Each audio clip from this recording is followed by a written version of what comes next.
माणसाने जातीच्या धर्माच्या भिंती निर्माण केल्या, मात्र निसर्ग खऱ्या अर्थाने सहिष्णू असतो. याचाच प्रत्यय आणणारी एक घटना पुण्यात घडली. निसर्गाच्या साक्षीने दोन धर्मियांचा अनोखा जिव्हाळा दिसून आला.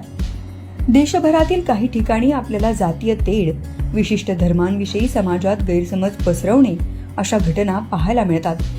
परंतु काही ठिकाणी अशा घटना होत असताना भारतात आजही सर्व धर्म समभाव आणि सामाजिक समता असल्याचं पाहायला मिळतं.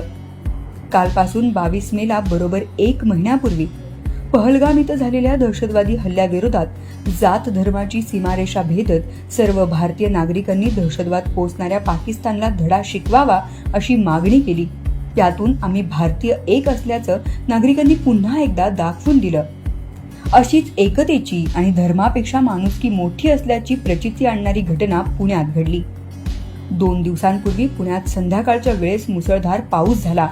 त्यामुळे अनेक ठिकाणी रस्त्यांवर पाणी साचलं. अचानक झालेल्या पावसामुळे पुणेकरांचं मोठं नुकसान झाल्याचं पाहायला मिळालं. मात्र याच मुसळधार पावसाने धर्मापेक्षा माणुसकी मोठी असल्याचं दाखवून दिलं. पुण्यातील वानवडीमधील SRPFच्या लॉनमध्ये मंगळवारी संध्याकाळी कवडे गलांडे विवाह सोहळ्याची गडबड सुरू होती. आकर्षक फुलांनी आणि रंगीबेरंगी विद्युत रोषणाईनं लॉन सजवण्यात आला होता. सगळे पाहुणे मंडळी देखील विवाह सोहळ्यासाठी एकत्र आले होते. पंडितही विवाह सोहळ्यातील मुख्य विधींची तयारी करत होते. नवरदेव नवरी सजून मांडवात पोहोचणार तोच त्यांचं स्वागत धोधो बरसणाऱ्या वरुण राजानं केलं. ज्या लॉनमध्ये विवाह सोहळा साजरा होणार होता त्या लॉनमध्ये अचानक सर्वत्र पाणीच पाणी झालं. अचानक आलेल्या मुसळधार पावसामुळे पाहुणे मंडळी, नातेवाईक, नवरदेव नवरीचे आई वडील पावसात चिंब भिजले.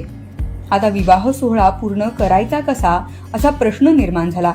त्याच वेळी एका बापाच्या मदतीला दुसरा बाप धावला. तोही ना त्या धर्माचा ना त्या जातीचा. त्यांच्या मदतीमुळे हा विवाह सोहळा पार पडला.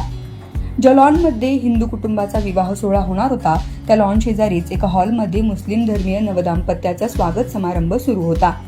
लग्नासारखा मोठा सोहळा संपन्न करण्यासाठी हॉल शिवाय दुसरा पर्याय नाही असं कवडे कुटुंबाच्या लक्षात आलं. त्यानंतर कवडे कुटुंबियांनी शेजारच्या हॉलमधील फारुख काझी यांना परिस्थितीची कल्पना दिली. काझी यांनी लगेच आपल्या नवविवाहित जोडप्याला मंचावरून उतरायला सांगितलं. संस्कृती आणि नरेंद्र यांच्या विवाह सोहळ्यासाठी त्यांचा मंच 1.5 तासांसाठी स्वखुशीने रिकामा करून दिला. अशा पद्धतीनं एकाच हॉलमध्ये एकाच मंचावर हिंदू आणि मुस्लिम धर्मातील जोडप्याचा विवाह सोहळा पार पडला. काझी परिवाराचे कवडे आणि गलांडे परिवाराने आभार मानले. सध्याची परिस्थिती पाहता हा विवाह सोहळा अनोखा ठरला असून याची सर्व परिसरात चर्चा सुरू होती.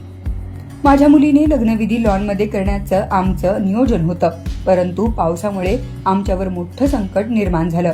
अशा परिस्थितीत काझी परिवारानं आम्हाला मदत केली आणि हा विवाह सोहळा पार पडला. खरं तर जात धर्मापेक्षा माणुसकी महत्वाची असते आणि त्याचं दर्शन आम्हाला घडलं, अशी भावनिक प्रतिक्रिया नववधूचे वडील चेतन कवडे यांनी दिली.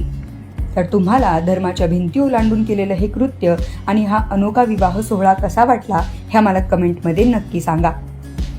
शगुफ्ता शेख, लोकमत.com, पुणे.